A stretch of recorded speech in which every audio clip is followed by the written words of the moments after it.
A behind-the-scenes look at how games are made and the people who make them. This is GameDev Deconstructed. Hello and welcome to another episode of GameDev Deconstructed. On today's show, I'm talking with Jonathan Holmes about his first major Steam release, Circuit Dude, a top-down puzzle game that has you dropping chips to complete circuits and progress from level to level with increasing difficulty. Our conversation goes a lot of places, and some areas I highlighted are his thoughts on limiting scope and the importance of trailers, promo code giveaways, and showing your game to people in person early. In the start of the interview, I'm getting to know Jonathan and hitting some interesting points from his bio. But if you just want the game-related indie spotlight questions, that starts at about the 19-minute mark. So, without further ado, I bring you an indie spotlight conversation with Jonathan Holmes. Welcome, Jonathan. Well, thank you very much for having me on your show. I'm so happy to be one of your guests. All right. Yeah, it's my pleasure. So, I wanted to go back first to where we first met, and I think it was at the Let's Play Gaming Expo, where you were showing off Circuit Dude on Arduboy. And if I remember correctly, while you were showing it, just like a typical game developer move, I showed you my game. That's right. It wasn't just a totally vain reason for doing it. We actually, when we were talking, discovered that Alex was doing the art for both of our games. Right. Right. Yeah. So actually, it wasn't Let's Play Gaming Expo. I think it was something to do with Dallas Startup. Dallas Startup Week. That's why I couldn't remember it right. Yeah, that's exactly where we first met. Yeah, but you've done, how many conferences did you show at last year? I went to a lot of different things. Originally, when I went to that one, it was just the Arduboy. I was trying to get some connections and network a little bit with people, trying to get my business card out there. And then we had believe it was Tarrant County Community College, I believe. They did some kind of anime fest. Oh, and a lot of DSOP members joined up. And I was one of the people there. And I showed off Circuit Dude again. But that time I actually showed off a little bit more of the PC version. And for the listeners, the game actually started out on Arduboy. Now it's on Steam. So I showed off, incrementally as the PC version was being developed. And then finally at the Let's Play Gaming Expo, that was I think a day or two before the Steam release. So I was really trying to push then to show everybody. Yeah, and so I noticed looking through your portfolio that, and I think at the point whenever we were at Dallas Startup Week, it was the Arduboy game that I was using. Mm-hmm. What got you interested in doing Arduboy stuff? Well, at the time I was working at Fossil, the leather handbag company and watch company, and I had a friend there who was just telling me about the Arduboy, and it was on Kickstarter, I believe, right before he mentioned it to me, and I googled it real quick, and I just couldn't stop thinking about it. It was just this amazing thing, and maybe some of your listeners might already know what it is, but it's based off of Arduino, and Arduino is a very generic computer chip that people have used to build all sorts of random stuff. They've used it to build automatic fish feeders. They've used it to build robots, to little game consoles even. And Arduboy is a tiny credit card-sized Arduino-based game platform. And it only has black and white screen, a few buttons, and a built-in battery. But it's really small, lightweight, and portable. So I really wanted to develop more games and get more into networking and branding myself and try to get into the game industry. So I thought, well, if I'm going to pick anything up and work on it, I want to limit my scope. And that was, for me, the best thing to do. Because if I start a giant project, I'll never finish it. That's always been one of my problems. And so I made a few games for it, showed them off, and people loved them. Yeah, and I agree with that, with limiting the scope and sometimes putting constraints on yourself can, you can find some interesting ways to be creative. One of the games that I made, I targeted Apple TV, so you were using swipe gestures for it. And it's a good practice, and also, like you said, it helps that scope creep from coming in. Exactly. And I've never been paid by the Arduboy company for any kind of, marketing or advertising or anything like that. But, I do suggest something like that for people who are wanting to get into programming or who want to get into game development. instead of just going onto Unity if that's a little overwhelming or scary for them, or GameMaker even, because it does limit the scope. And even people who are seasoned programmers, like me or other game developers, they'll look at the Arduboy and come up with the most craziest creative ways to put in a bigger game on this tiny platform. So one of the games I recently came out with for one of the Arduboy game jams is a fighting game. And there's no way that you can put a full-fledged fighting game on this device. It has like a 128 by 64 pixel tall screen, and it's black and white. So the graphics are very limited. But I have a dive kick-like fighting game that I made for it. And the controls, you just have 2 buttons and that's it. And the AI even is very limited, but it turned out to be really fun. And dive kick is just, something that people really think is fun, and it's a dumbed down version of a fighting game. Another platform that I've seen like that's very limited is the Pico 8. Have you messed around at all with that? I actually haven't, but the problem with that is that it's a fantasy console, I guess people describe it as. So it's not like a hardware thing that you can touch with. I think they came out with a device called the Pocket Chip that was capable of playing all Pico 8 stuff. So it is, in a way, you can make a Pico 8 game for a device and carry it around in your pocket.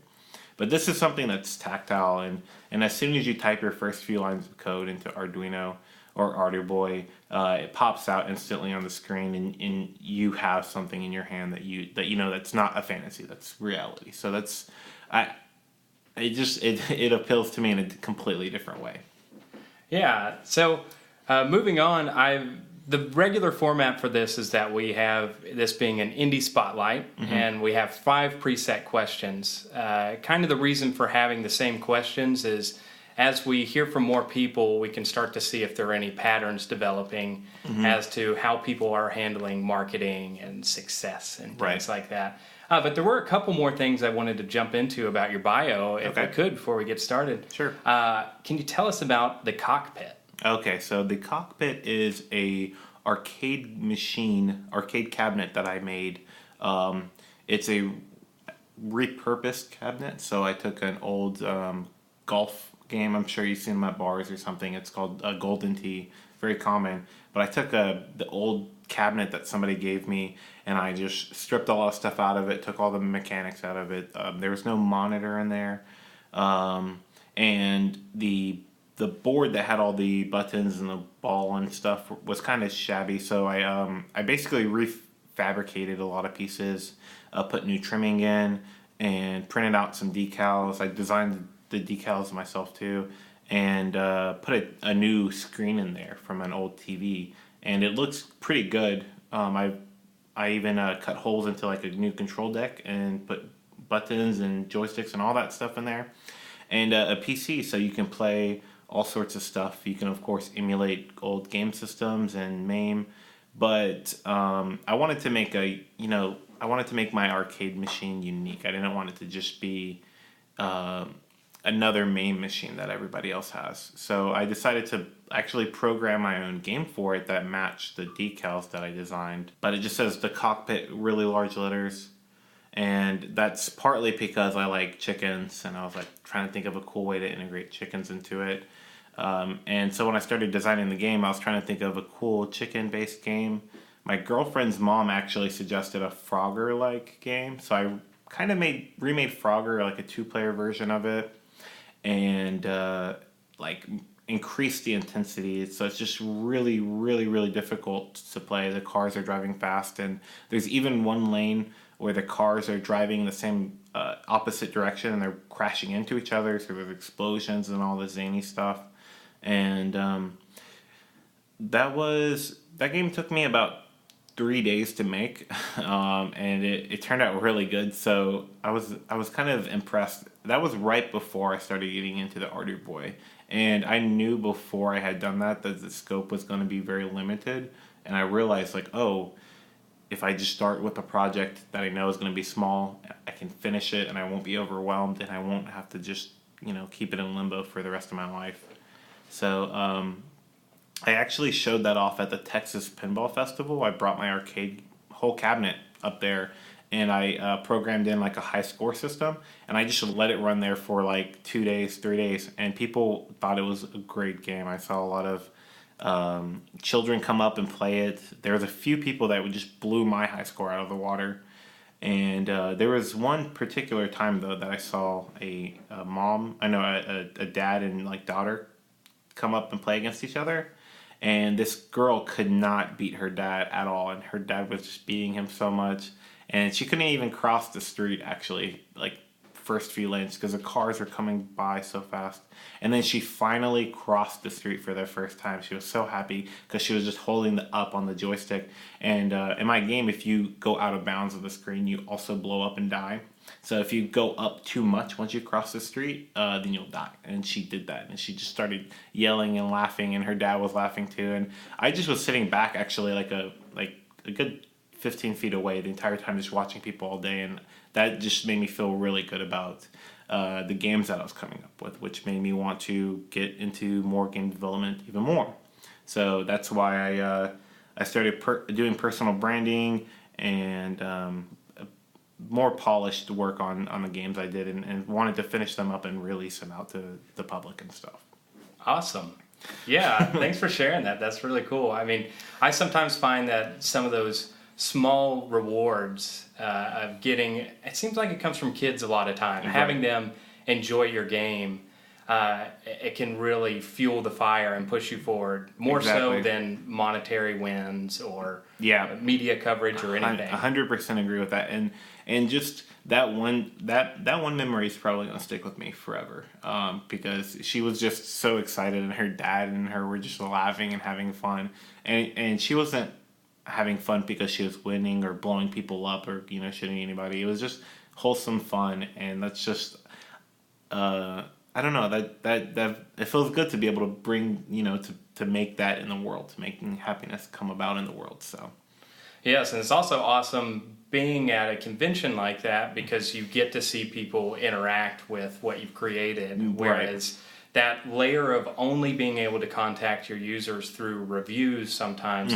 that step removal, I don't know, like the positive reviews I read there don't stick with me as much as a negative review does. Right, and that's one of the things that, like, being at that pinball festival, which if you guys haven't gone, your listeners, they should go because it's awesome. It's over in Irving every year.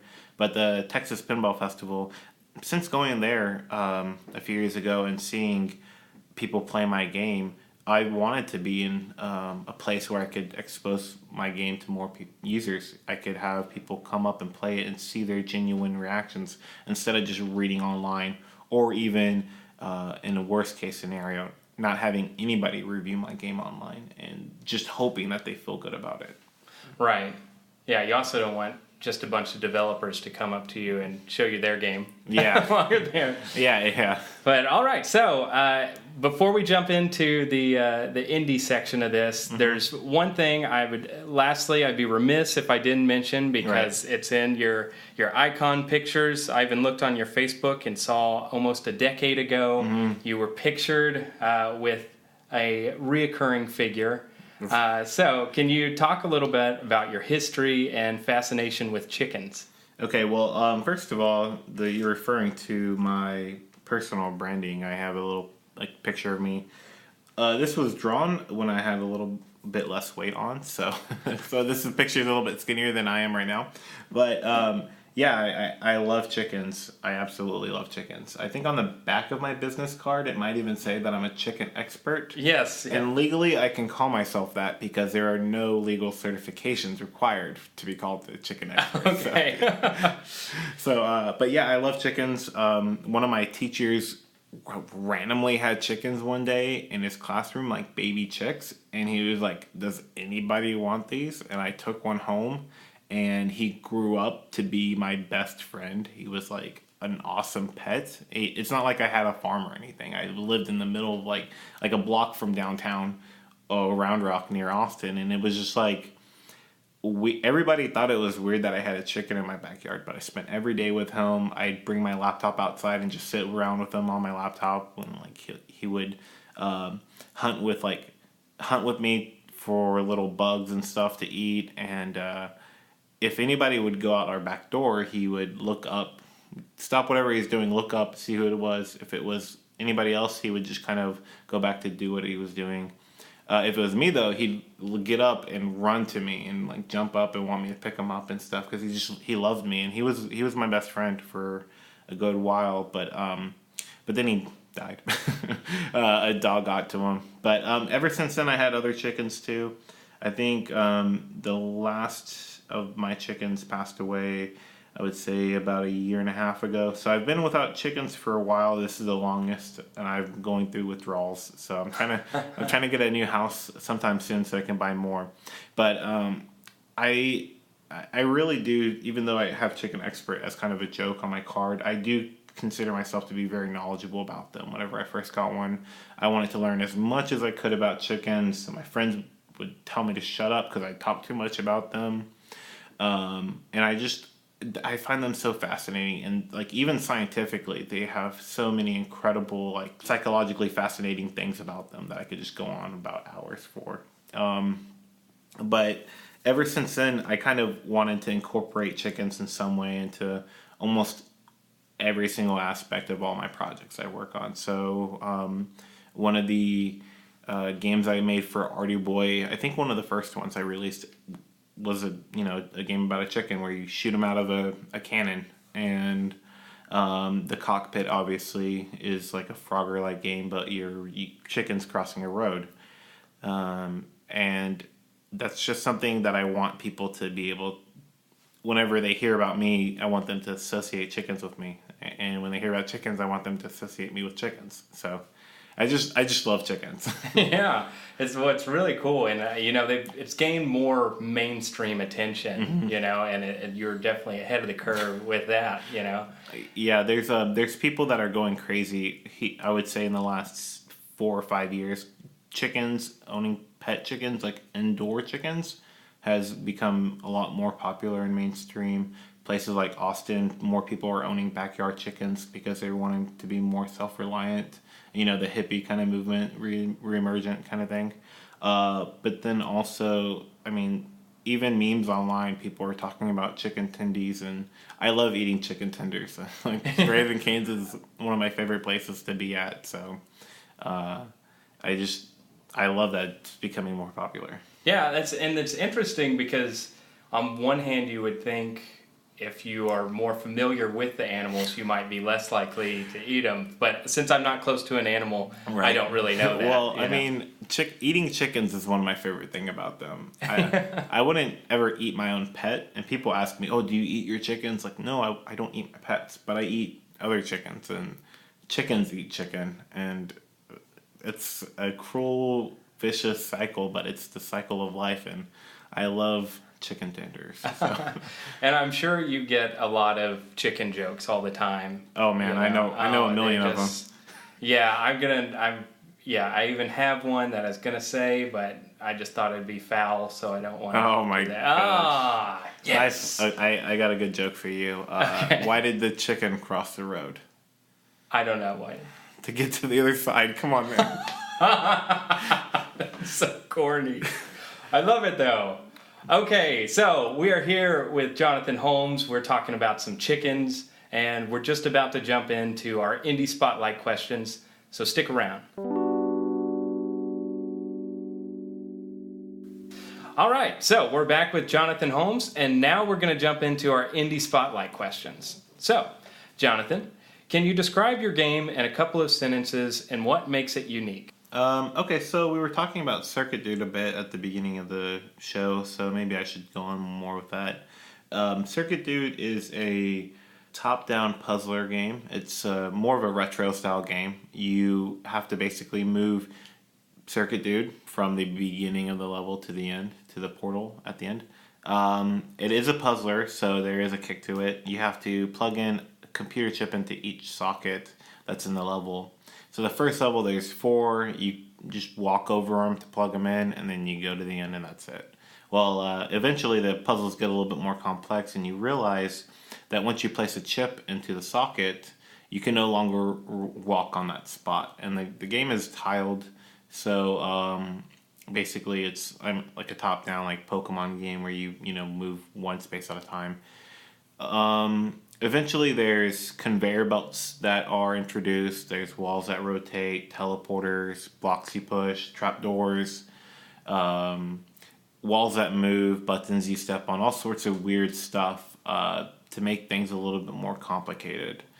So if you have to put a chip in and step on it or step off of it, you can't really walk that direction. You have to find an alternative route, and that's what those other mechanics might either help facilitate or even block. I think what separates my game apart from others is mostly that there aren't many top-down puzzler games like this that have come out recently. If you think back, there's a lot of like games like I think it's called Adventures of Lulu or Lolo on the NES, I believe, and Chip's Challenge came out on the Lynx back in the day. All those things. Something like Bobby Carrot is a good, big inspiration to it, and even Sokoban. And I think Sokoban is probably one of the biggest classic games that people remember. Pokemon has a lot of these puzzle type challenges in them.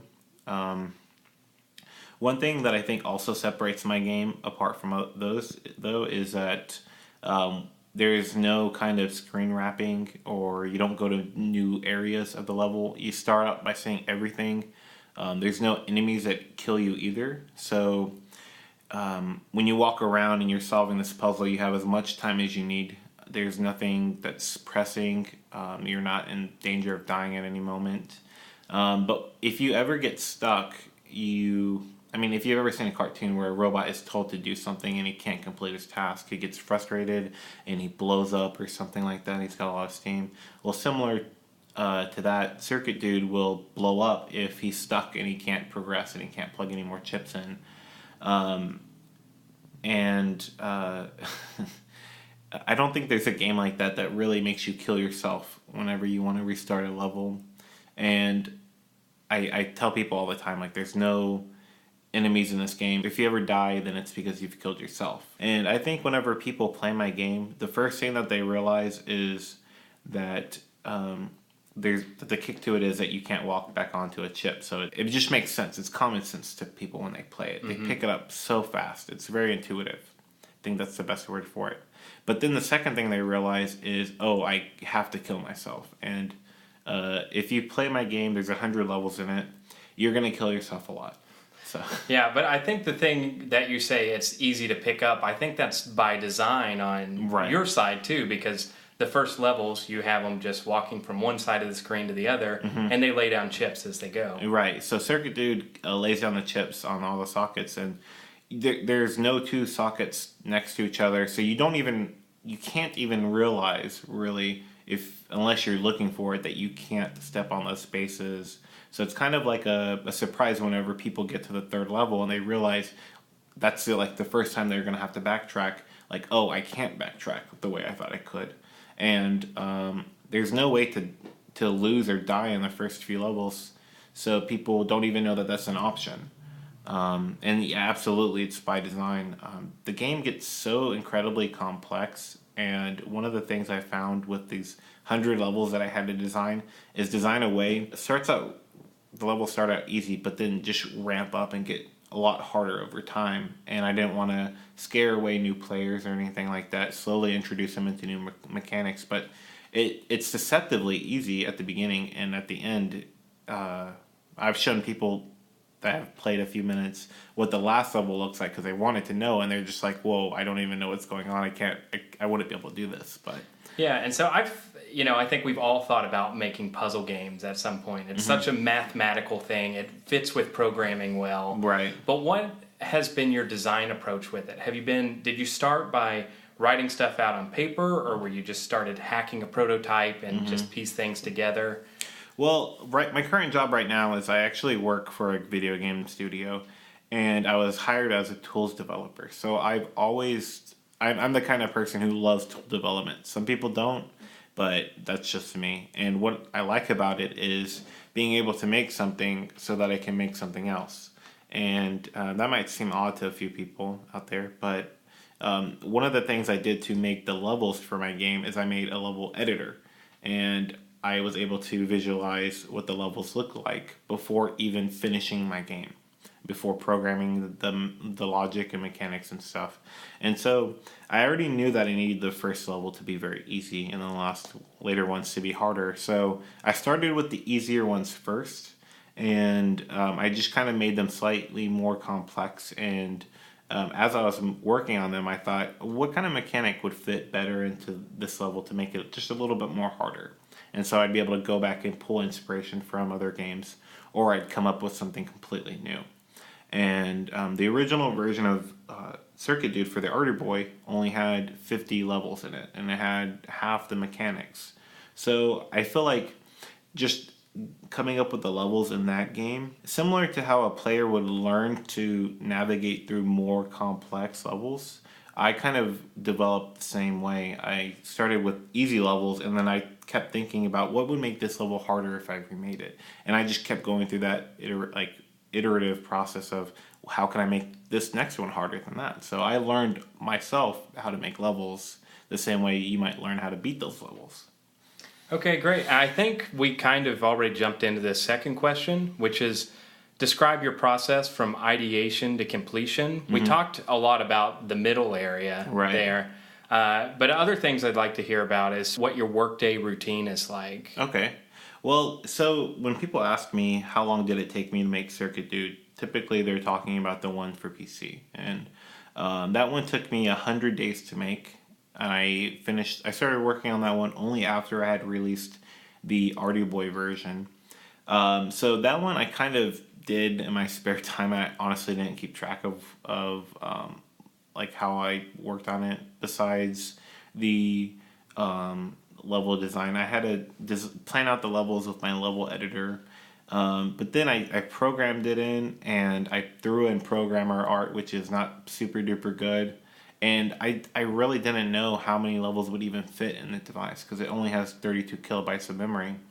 So I started working, and I kept finding that I had more room, so I kept adding stuff. There was a very small scope at the beginning, and eventually it seemed to have a lot of complexity to it and a lot of features built into it.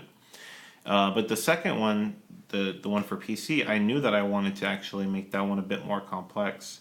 So I had to kind of plan things out a little bit better. And I knew that I needed somebody to do the graphics, so I worked with a Shout to help plan those out and design those and get those made. And I knew I didn't want to take too long with this project, so I did reach out to somebody who could do a trailer, somebody who could do music, and I had them help me, work on those things while I focused just on gameplay and programming it. And my process was more at the beginning just to translate what I had from the Arduboy to the PC. Okay, so I work on my laptop almost exclusively, and I like that I can take that and use it on my couch, or I could take it, to Raising Cane's. And I actually programmed at Raising Cane's, I would say, out of those 100 days, maybe 20 of them. Wow.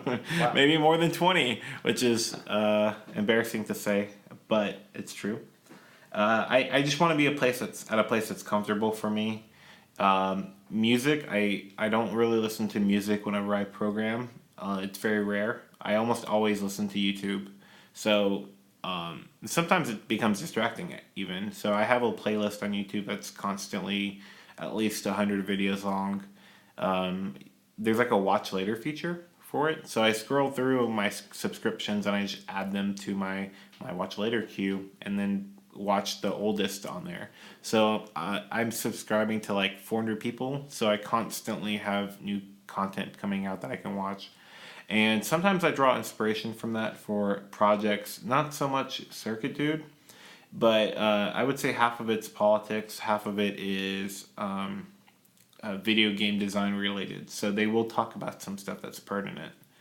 And whenever I'm like in the zone, I'm just like programming like a beast, and I'm listening to like, these radio stations or something, or these podcasts, and kind of drowning out the world, Even at my place, I have Chromecast, so I'll throw those videos on, and I just program in my underwear on the couch.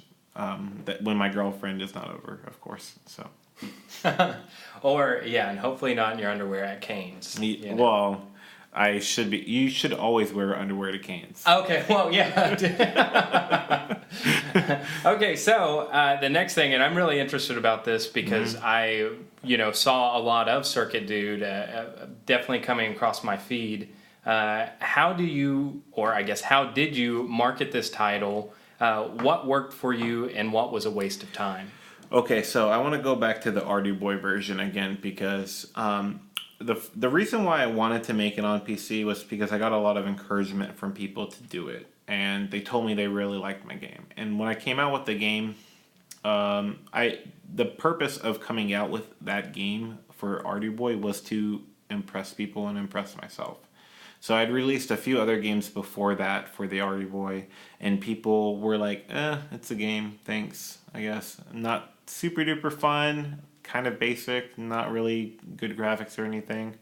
And this one guy came out with a YouTube video, and like I said, I love YouTube videos. I watch all sorts of YouTube. But it was a top 10 list of like favorite Arduboy games. And those are like, I love top 10 list videos. I don't know why I like them so much, but I was like, in my mind, I was like, oh, I can't wait to see my game somewhere on that list. And none of my games were. So I was kind of bummed about that. And I told myself, if I make another game, it's going to be polished enough to where it'll be on somebody's top 10 list if they made a video like that again or something. They didn't. And there was never another top 10 list like that, I don't think, made. But I came out with Circuit Dude, and the community had just loved it online. The forum that I posted in just loved the game. And it has thousands of downloads at this point. And they actually did a poll for, like, what's your favorite Arduboy game? And out of, I don't even know, 150 games for the device, mine was rated as number 1. So mine's like the best game on the platform, I believe, and a lot of others too. So the Arduboy version, I really didn't market it that much, but I got like a great response from it anyways. So I did it for myself originally, and this PC version I wanted to also do for myself. So I wanted to market it a little bit to see what it was like. I wanted to try everything myself or as much as I could on my own, and I decided not to spend like any money on ads. I know a lot of people will do that and some people won't. But I wanted to do as much word of mouth marketing as I could. And marketing is incredibly difficult, especially in a world where there's millions of games out there already and newer ones coming out every day. And the first thing that happened was people played the game that I was working on and they told me they loved it. So similar to the Arduboy version, it just got a lot of respect and love from people who played it. But that's not going to put it into people's hands. So what do you have to do to put it into people's hands? You have to let them know it exists and you have to grab their attention. So I met with somebody, Mark, who was able to help me put together a really cool trailer actually for it and show it off. I put that on YouTube. I put that on the Steam page. I made a press kit with the video in it as well, and I basically tried to blast those things out as much as I could to as many people as I could. I even reached out to some YouTubers to try to play it. I only had like 1 or 2 even respond to me, but I figure they get a lot of people already trying to get to them to play their games. But another thing that to be honest, the thing that I felt did the most was getting it out in person in front of people. So at the Let's Play Gaming Expo, I showed it off, and other kind of casual events like that. I showed it off to people, and they loved it whenever they actually saw it. But it's making them see it, which is the issue, and I honestly don't think that I did that enough. Because the downloads that I'm getting, it's like not that much. I don't have that many downloads, and I still see Circuit Dude on the PC as an immense success for me because I had thousands and thousands of downloads for the Arduboy version. PC version, not so much, but it's something that I did. It's something I accomplished. With the Arduboy version, I wanted to make a polished game that people loved, and the PC version, same thing, and people love both. It doesn't matter if it's loved by millions or if it's loved by the few who played it, but they're both loved, I think. And the marketing, I think if I were to make a game again, what I would do differently is market it more in person, a lot heavier. One specific thing that I did when I went to the Let's Play Gaming Expo, I did a raffle every day. So there's 2 days there. I had my PC set up to where you type in your email onto this Excel spreadsheet, and at the end of the day, I picked a random email and sent them a Steam key. And all the other emails I kind of kept and sent them out an email later on saying, sorry, you didn't win, but the game's out now so you can buy it. And a lot of them actually responded with, oh, heck yes, I'm going to buy this right now or something. Or my kid loved it, I'm going to let them play right now. So I think that's a lot of it. Like, seeing it in person is the most thing that I would focus on. Yeah, I think that raffle idea is a great idea. Do you think you could facilitate something like that through a Twitter feed as opposed to, I mean, you know, I think being there in person seems like it's good, but I mean, you might have 200 people, like 200 people might come by the booth that weekend or something. Right. Well, and I have actually tried to do a few raffles on Twitter. I did one recently for Christmas, and then one whenever the game came out, and then one a little bit after the game came out. And every single time I did one, I got a lot of response, but a lot of the responses were from like bots and stuff. So it was really hard to gauge how many people were actually responding to me and how much of it was just automated. And whenever you're at an expo, you can see face to face how much someone is engaged with your product, and you can tell what their perception of it is almost right away. You don't have to say, is this person a bot, because they're human, right? So yeah, well, that's great. Okay, so you kind of, I think I can guess the answer to this next question, but it's, what would it take for you to consider this release a success, and how do you measure success? So I told myself, well, if I make this game, I'm not even going to look at the download numbers. I still haven't. Really, I mean, I get alerts and stuff for things, but I don't go out and look at it and obsess over it like some people do.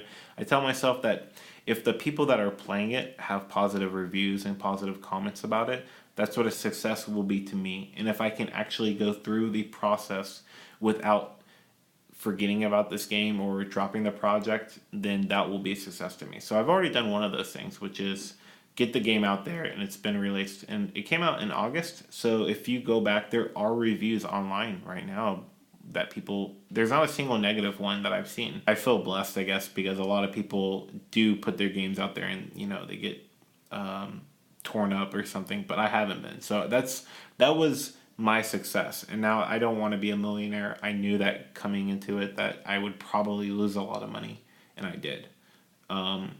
But it's a big project that I did, and now I can show people, like, whether it's with my resume or portfolio or something, or getting a job, I can tell them I did it. Or I can, you know, I find somebody who's working on a game that I think could sell well, and I tell them all my knowledge and what I've learned from it and the mistakes I've made, so that they can go and be more successful in the future than I could ever have been.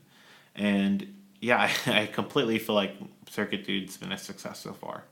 Okay. That's an awesome answer, by the way. Thank you. Yeah. So, what are some tips and tactics that you've learned making this game specifically that you think will help you in future projects? Well, I did mention that seeing people face-to-face more often, and I feel like I had done that a bit, but one of my New Year's resolution is to meet more people face-to-face and be at more conventions, stuff like that. And I don't have any plans to bring games to these conventions. So this weekend I'm going to PAX South. I'm planning to print out a bunch more business cards and give them to people, meet them face to face, and work on my personal skills and stuff like that. Yeah, I plan on being face to face a lot more with people. And then if I do come up with another game, to start as early as possible to show it to people and get their feedback, because I think that's what helped me the most with Circuit Dude. And if I'm there in person showing it to them in person, like an early version, that's even better. The second tip, I think, is knowing your limits and knowing what you're capable of. But that's something that you can really only ever figure out if you've done a project previously. And it's kind of like, how do you know how much work you can do if you've never done any work before? And now that I have that knowledge, it's easier for me to look back and say, like, oh, I shouldn't have planned this, or I should have planned this.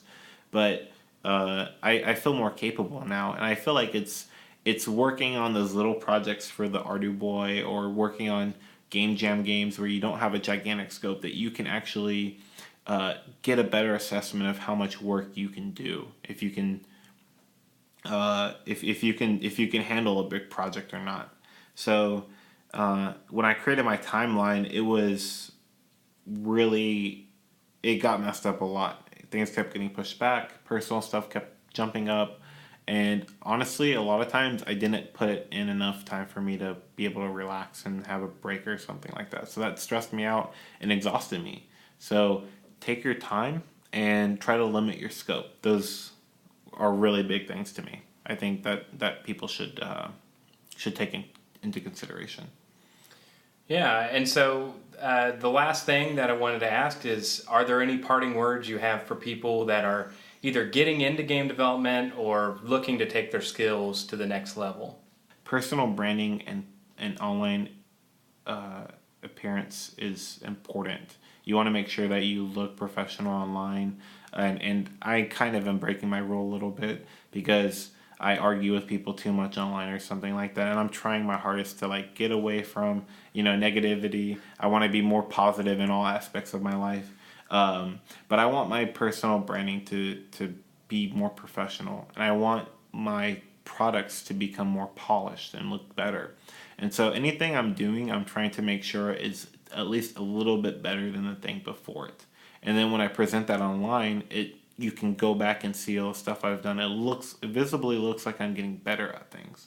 And that's, I guess that's it. Just make sure that you keep getting better at what you're doing. And if you're loving it, then that drive that you get from making something, and things like that girl that was so happy when she was playing that game with her dad, those kind of things drive me to become better, and I feel like I'm slowly getting there. Some people get there faster than others, but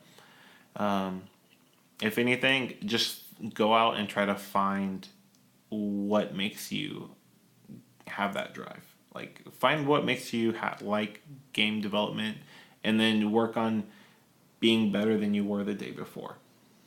Yeah, I think those are awesome parting words. Well, thank you so much for coming here to Node tonight to talk with me about game development. Right. We're in the same neighborhood, so oddly. Yeah, it's cool to catch up too and catch up to. So, where can people find you online as well? Okay, well, I'm glad you asked that. So my website is crate.net. Whenever I talk about my personal branding, I always talk about my username, which is CRAIT. Pretty much everything I do online uses that name. So my website is crate.net. You can find out about some of my projects. You can download the cockpit game itself on there as well. Just can be played on any PC. You can also go to my Twitter, of course, twitter.com/crate. I'm trying to be more active on there, to post more about stuff. I'm trying to post at least once every few days, and I don't know what I'm going to post next week, but this weekend's going to be a lot about PAX. And of course, DSOP groups meet up every so often in the Dallas area. So if you're in the Dallas area, you can meet me up there. Or, of course, my email is on my website. So if you want to email me, I'm free to, my DMs are open. I'm free to receive all sorts of questions or queries or I tell people they can flame me all they want or something like that online. So feel free to message me if you need any help. Awesome. All right. Well, thanks again for coming out. Thank you all for listening, and we'll see you all next time. All right. Bye. For show notes and links mentioned in the podcast, visit gamedevdeconstructed.com. Support the podcast by following us on Facebook and Twitter, and by rating and subscribing on Apple Podcasts, Stitcher, or wherever you stream the show. That's all for this episode, and I hope to see you all next time.